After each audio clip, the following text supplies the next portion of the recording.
我那时候去大陆的时候赚钱赚得太快了，管理职，然后展店嘛，对，带团队展店，从零到有，从零到有。所以我现在开我自己的一休，就真的是我都知道哪一个环节要做什么事，但是还是会有死掉的，因为毕竟大陆跟台湾不一样。像我这一次就卡关，光是这个电脑等了3个月，我扎扎实实的上了课。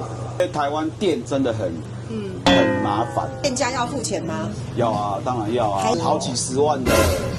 哇，爽到谁呢？爽到房东。哇，我如果退出，那个店是留给他的，我又带不走。他就有一个筹码去跟另外一个房客讲，我有大店。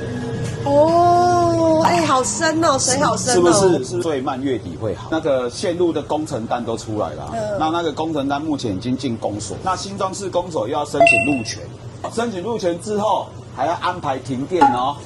重点来了，他停电又不能乱停哦。他还要看哪一个时间点可以停哦。万一他如果那个是有工厂的，他还要经过那个工厂说能不能停，因为有些工厂是不能停电的，所以他要先告知。其实我是转换成说这个店的申请过程是这样，我下次就知道了。如果是真的想要知道说开一家店要注意什么细节的话，欢迎底下留言加1，会跟你讲，就是你应该要注意什么哦，无私奉献啊。